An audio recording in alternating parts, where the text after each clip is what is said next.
कि उन्होंने कहा कि जी कोई ट्रबल ना हो जाए, बरील सिक्योरिटी फोर्सेस ने जिहड़ा दे took under detention a few senior leaders and workers associated with Hurriyat sources, और उन्होंने बहुत सारिਆਂ ਨੂੰ गिरफ्तार कर लिया।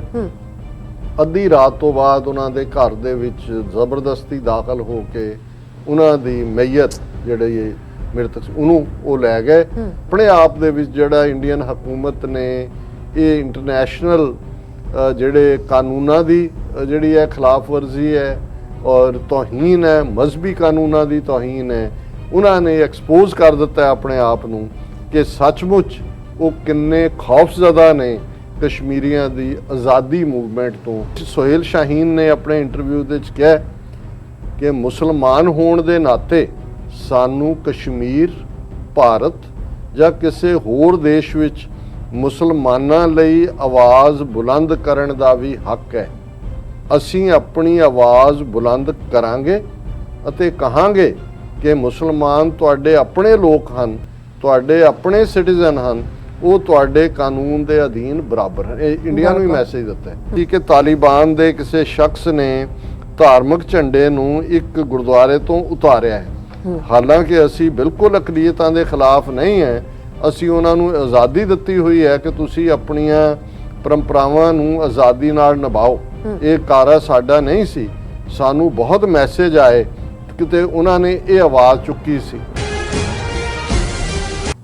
दर्शकों ब्रेक बाद तुहाडा सब दा भरपूर स्वागत है। सो व्यूअर्स हुण आपां गलबात करन जा रहे हैं कि तालिबान दे एक बुलारे ने BBC नाल इंटरव्यू विच कहा है कि मुसलमान होण दे नाते सानू कश्मीर, भारत जां किसी होर देश विच मुसलमानां लई आवाज़ बुलंद करन दा हक है। सो ये भारत लई खतरे दी घंटी है। सो भारत ने कश्मीरी बजुर्ग नेता सैयद अली शाह गिलानी दे मृतक शरीर की भी बेहुरमती की है। सो आने वाले समय में कश्मीर में एक जोरदार हथियारबंद बगावत खड़ी हो सकती है। सो इस बारे आप गलबात करन जा रहे हैं। सो असीं चाहांगे कि दोस्तां नाल इसे तरह बने रहना, देखण सुनने एंड लिखण लई तुहाडा सब दा बहुत बहुत शुक्रिया जी। राज साहब की विचार ने?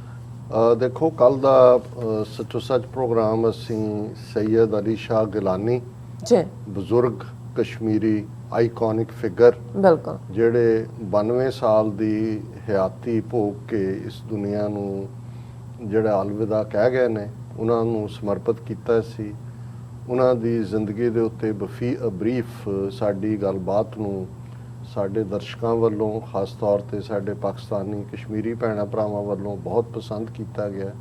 ਕਾਫੀ ਪਾਸਿਓਂ ਮੈਸੇਜ ਆਏ ਨੇ, ਬਹੁਤ ਵੱਡੀ ਗਿਣਤੀ 'ਚ ਜਿਹੜਾ ਉਹ ਐਪਰੀਸ਼ੀਏਸ਼ਨ ਹੋਈ।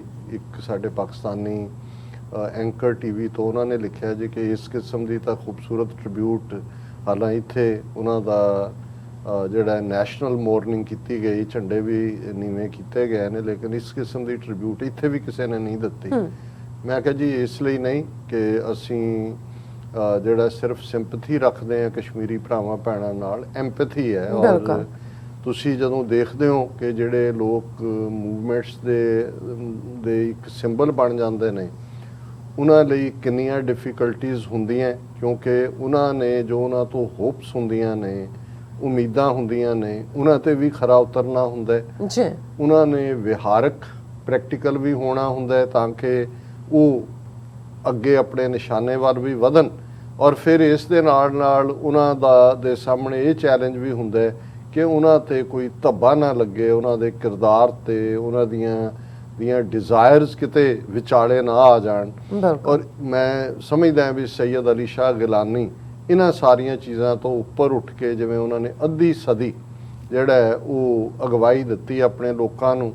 ਔਰ ਇਕੱਲਾ ਇਹੀ ਨਹੀਂ ਕਿ ਵੀ ਉਹ ਇੱਕ ਪਬਲਿਕ ਫਿਗਰ, ਲੀਡਰ ਜਾਂ ਸਟੈਡਫਾਸਟ ਤੁਰੇ ਹੋਏ ਸੀ, ਉਹ ਇੱਕ ਇਸਲਾਮਿਕ ਸਕਾਲਰ ਵੀ, ਔਰ ਉਹਨਾਂ ਦੀਆਂ 20 ਤੋਂ ਜ਼ਿਆਦਾ ਕਿਤਾਬਾਂ ਵੀ ਜਿਹੜੀਆਂ ਨੇ ਪਬਲਿਸ਼ ਹੋਈਆਂ। ਸੋ ਇਹ ਜਦੋਂ ਤੁਸੀਂ ਇਸ ਲੈਵਲ ਦੇ ਬੰਦੇ ਜਿਨ੍ਹਾਂ 'ਚ ਕੰਬੀਨੇਸ਼ਨ ਹੋਏ ਹਰ ਚੀਜ਼ ਦਾ, ਇਹ ਆਮ ਨਹੀਂ ਪੈਦਾ ਹੁੰਦੇ। ਕਦੇ ਕਦੇ ਕੌਮਾਂ ਦੇ ਵਿੱਚ ਇਸ ਕਿਸਮ ਦੇ, ਜਿਨ੍ਹਾਂ ਨੂੰ ਅਲਾਮਾ ਇਕਬਾਲ ਨੇ ਇਹ ਕਿਹਾ ਸੀ ਕਿ ਵੀ ਬੜੀ ਮੁਸ਼ਕਿਲ ਸੇ ਹੋਤਾ ਹੈ चमन में दीदावर पैदा, हजारों साल नरगिस अपनी बेनूरी पे रोती है, बड़ी मुश्किल से होता है चमन में दीदावर पैदा। और असी समझते हैं कि एक असी भी उसे रस्ते दे पांधी हैं, आज़ादी दे रस्ते दे मुसाफिर हैं।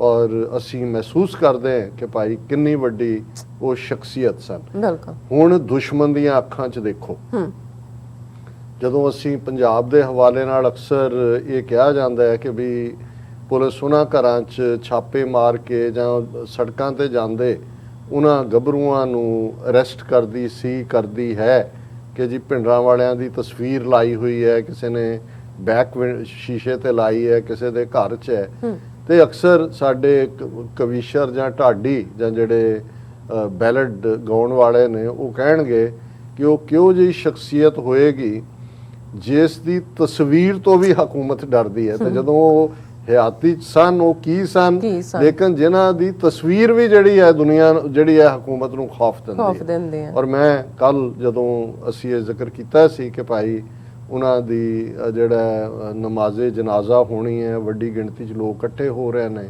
ਔਰ ਅਸੀਂ ਇਹ ਹੋਪ ਕੀਤਾ ਸੀ ਕਿ ਵੀ ਸਭ ਸੁਖ ਸਬੀਲੀ ਹੋਏ, ਲੇਕਿਨ ਦੁਸ਼ਮਣ ਨੂੰ ਪਤਾ ਹੈ ਸੈਯਦ ਅਲੀ ਸ਼ਾਹ ਗਿਲਾਨੀ ਜਿਹਨੂੰ ਦਹਿਸ਼ਤਗਰਦ ਕਹਿ ਕੇ 10 ਸਾਲ ਰੈਗੂਲਰ ਜੇਲ੍ਹ 'ਚ ਲਗਭਗ 30-35 ਸਾਲ ਨਜ਼ਰਬੰਦੀ, ਘਰ 'ਚੋਂ ਨਹੀਂ ਨਿਕਲਣ ਦਿੱਤਾ, ਪ੍ਰੋਪਰ ਇਲਾਜ ਨਹੀਂ ਹੋਣ ਦਿੱਤਾ, ਉਹਨਾਂ ਦੇ ਟੱਬਰ ਨੂੰ ਹਰਾਸ ਕੀਤਾ ਕਿ ਉਹਨਾਂ ਦੀ ਲੋਕਾਂ ਦੇ ਦਿਲਾਂ 'ਚ ਕੀ ਥਾਂ ਹੈ। ਔਰ ਉਹ ਸਮਝਦੇ ਸੀ ਕਿ ਜਦੋਂ ਉਹਨਾਂ ਦਾ ਜਿਹੜਾ ਉਹ ਉਹਨਾਂ ਨੂੰ ਦਫਨ ਕੀਤਾ ਜਾਏਗਾ, ਉਹਨਾਂ ਦੀਆਂ ਲੱਖਾਂ ਦੀ ਗਿਣਤੀ 'ਚ ਕਸ਼ਮੀਰੀ ਉਮੜਨਗੇ ਔਰ ਆਜ਼ਾਦੀ ਦੇ ਗੀਤ ਵੀ ਗਾਣਗੇ ਔਰ ਦੁਨੀਆ ਨੂੰ ਪਤਾ ਲੱਗੇਗਾ ਕਿ ਜਿਹੜੀ 1 ਮਿਲੀਅਨ ਫੌਜ ਰੱਖ ਕੇ ਕਹਿੰਦੇ ਨੇ ਜੀ ਕਸ਼ਮੀਰੀ ਬਹੁਤ ਖੁਸ਼ ਨੇ, ਉਹ ਸਾਰੇ ਜਿਹੜਾ ਉਸ ਦਾ ਪਾਜ ਮਲਮਾ ਲੈ ਜਾਏਗਾ। ਸੋ ਉਹਨਾਂ ਨੇ ਇਹ ਕੰਮ ਕੀਤਾ ਕਿ ਉਹਨਾਂ ਨੇ ਕਿਹਾ ਕਿ ਜੀ ਕੋਈ ਟਰਬਲ ਨਾ ਹੋ ਜਾਏ। ਬਰੀਅਲ ਸਿਕਿਉਰਿਟੀ ਫੋਰਸਿਸ ਨੇ ਜਿਹੜਾ ਦੇ ਟੁਕ ਅੰਡਰ ਡਿਟੈਂਸ਼ਨ ਹੈ few senior leaders and workers associated with Hurriyat sources, ਔਰ ਉਹਨਾਂ ਨੂੰ ਬਹੁਤ ਸਾਰਿਆਂ ਨੂੰ ਗ੍ਰਿਫਤਾਰ ਕਰ ਲਿਆ। ਅੱਧੀ ਰਾਤ ਤੋਂ ਬਾਅਦ ਉਹਨਾਂ ਦੇ ਘਰ ਦੇ ਵਿੱਚ ਜ਼ਬਰਦਸਤੀ ਦਾਖਲ ਹੋ ਕੇ ਉਹਨਾਂ ਦੀ ਮਈਅਤ ਜਿਹੜੇ ਮ੍ਰਿਤਕ ਉਹਨੂੰ ਉਹ ਲੈ ਗਏ ਔਰ ਬਿਨਾਂ ਕਿਸੇ ਪਰਵਾਹ ਕੀਤੇ ਕਿ ਭਾਈ ਇੱਕ ਮਜ਼ਹਬ ਦੀ ਡਿਗਨਿਟੀ ਹੁੰਦੀ ਹੈ, ਆਪਣੀਆਂ ਰਸਮਾਂ, ਉਹਨਾਂ ਦੀ ਡਿਜ਼ਾਇਰ ਜਿਹੜਾ ਸ਼ਹੀਦਾਂ ਦਾ ਕਬਰਸਤਾਨ ਹੈ ਉੱਥੇ ਦਫਨਾਏ ਜਾਣ ਦੀ ਸੀ, ਉਹਨੂੰ ਵੀ ਉਹਨਾਂ ਨੇ ਫਲਾਊਟ ਕੀਤਾ। ਆਪਣੀ ਮਰਜ਼ੀ ਨਾਲ ਉਹਨਾਂ ਨੂੰ ਗੁਸਲ ਦੇ ਕੇ ਤੇ ਉਹਨਾਂ ਨੂੰ ਬਰੀ ਕਰ ਦਿੱਤਾ ਔਰ ਲੋਕਾਂ ਨੂੰ ਤਾਂ ਕੀ ਪਹੁੰਚਣ ਦੇਣਾ ਸੀ। ਮਤਲਬ ਇਹ ਉਹਨਾਂ ਦੀ ਜਿਹੜੀ ਹੈ ਉਹਨਾਂ ਦੇ ਡੈਡ ਬਾਡੀ ਦੀ ਵੀ ਜਿਹੜੀ ਹੈ ਉਸ ਦੀ ਵੀ ਇੱਕ ਬੇਹੁਰਮਤੀ ਹੈ, ਉਹਨਾਂ ਦੀ ਡਿਜ਼ਾਇਰਸ ਦੀ ਵੀ ਹੈ ਔਰ ਕਸ਼ਮੀਰੀ ਲੋਕਾਂ ਦੀ ਵੀ ਕਿ ਭਾਈ ਜਿਹੜੇ ਆਪਣੇ ਮਹਿਬੂਬ ਲੀਡਰ ਦੇ ਉਸ ਅੰਤਮ ਜਨਾਜ਼ੇ ਦੇ ਵਿੱਚ ਸ਼ਾਮਲ ਹੋਣਾ ਚਾਹੁੰਦੇ।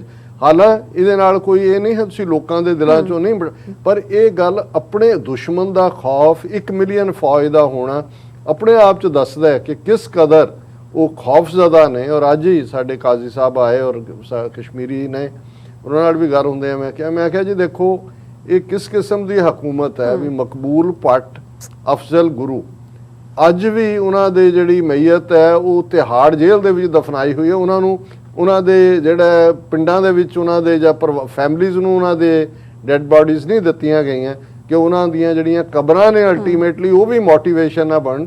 ਪਰ ਨਾ ਤਾਂ ਅਫਜ਼ਲ ਗੁਰੂ ਲੋਕਾਂ ਦੇ ਦਿਲਾਂ 'ਚੋਂ ਨਿਕਲਿਆ, ਨਾ ਮਕਬੂਲ ਭੱਟ ਨਿਕਲਿਆ, ਨਾ ਸੈਯਦ ਅਲੀ ਸ਼ਾਹ ਗਿਲਾਨੀ ਕਦੇ ਨਿਕਲ ਸਕਦੇ ਨੇ। ਸੋ ਅਸੀਂ ਸਮਝਦੇ ਹਾਂ ਵੀ ਇਹ ਆਪਣੇ ਆਪ ਦੇ ਵਿੱਚ ਜਿਹੜਾ ਇੰਡੀਅਨ ਹਕੂਮਤ ਨੇ ਇਹ ਇੰਟਰਨੈਸ਼ਨਲ ਜਿਹੜੇ ਕਾਨੂੰਨਾਂ ਦੀ ਜਿਹੜੀ ਹੈ ਖਿਲਾਫ ਵਰਜ਼ੀ ਹੈ ਔਰ ਤੋਹੀਨ ਹੈ, ਮਜ਼ਹਬੀ ਕਾਨੂੰਨਾਂ ਦੀ ਤੋਹੀਨ ਹੈ। ਉਹਨਾਂ ਨੇ ਐਕਸਪੋਜ਼ ਕਰ ਦਿੱਤਾ ਆਪਣੇ ਆਪ ਨੂੰ ਕਿ ਸੱਚਮੁੱਚ ਉਹ ਕਿੰਨੇ ਖੌਫਜ਼ਦਾ ਨੇ ਕਸ਼ਮੀਰੀਆਂ ਦੀ ਆਜ਼ਾਦੀ ਮੂਵਮੈਂਟ ਤੋਂ। ਔਰ ਕਸ਼ਮੀਰ ਦੇ ਵਿੱਚ ਤਾਂ ਲਫ਼ਜ਼ ਆਜ਼ਾਦੀ ਤੋਂ ਬਿਨਾਂ ਦੂਸਰਾ ਕੋਈ ਹੋਰ ਲਫ਼ਜ਼ ਵੀ ਨਹੀਂ ਹੈ। ਹੁਣ ਇਧਰੋਂ ਤਾਂ ਇਹਨਾਂ ਨੇ ਇਹ ਸਮਝਿਆ ਵੀ ਸ਼ਾਇਦ ਸੈਯਦ ਅਲੀ ਸ਼ਾਹ ਗਿਲਾਨੀ ਉਹਨਾਂ ਦਾ ਤੁਸੀਂ ਜਿਹੜਾ ਅੰਤਮ ਜਨਾਜ਼ਾ ਵੀ ਜਿਹੜਾ ਉਹਦੇ ਸ਼ਾਮਲ ਨਾ ਹੋਣ ਦੇ ਕੇ ਔਰ ਉਹਨਾਂ ਦੀ ਬੇਹੁਰਮਤੀ ਕਰਕੇ ਤੁਸੀਂ ਵੱਡਾ ਮੋਰਚਾ ਮਾਰ ਲਿਆ। ਪਰ ਜਿਹੜੀ ਗੱਲ ਇਹਨਾਂ ਦੀ foreign ministry, UN security council 'ਚ ਇਹਨਾਂ ਦਾ ਰੈਜ਼ੋਲੂਸ਼ਨ ਬਾਰ-ਬਾਰ ਰੌਲਾ ਪਾ ਰਹੇ ਸੀ ਕਿ ਜੀ ਤੁਸੀਂ ਆਪਣੀ ਕੋਈ ਸਰਜ਼ਮੀਨ ਵਰਤਣ ਨਹੀਂ ਦਿਓਗੇ। ਅੱਜ ਤਾਲਿਬਾਨ ਨੇ ਜਿਹੜੇ ਇਸ ਤੋਂ ਪਹਿਲਾਂ ਮੀਟਿੰਗ ਵੀ ਹੋ ਚੁੱਕੀ ਇੰਡੀਅਨ ਐਂਬੈਸਡਰ ਨਾਲ, ਉਹਨਾਂ ਦੇ ਜਿਹੜੇ ਮੇਨ ਬੁਲਾਰੇ ਨੇ ਸੁਹੇਲ ਸ਼ਾਹੀਨ, ਉਹਨਾਂ ਨੇ ਜ਼ੂਮ ਇੰਟਰਵਿਊ ਦਿੱਤਾ ਹੈ BBC ਨੂੰ। ਔਰ ਜਿਹੜੀ ਗੱਲ ਉਹਨਾਂ ਨੇ ਲੰਬਾ ਚੌੜਾ ਇੰਟਰਵਿਊ ਹੈ ਪਰ ਜੋ ਉਹਨਾਂ ਨੇ ਕਸ਼ਮੀਰ ਜਾਂ ਭਾਰਤੀ ਮੁਸਲਮਾਨਾਂ ਦੇ ਹਵਾਲੇ ਨਾਲ ਕਹੀ, ਇਹ ਜ਼ਰੂਰ ਮੋਦੀ ਜਿਹੜਾ ਹੈ ਉਸ ਦੀ ਨੀਂਦ ਤਾਂ ਹਰਾਮ ਹੋਏਗੀ।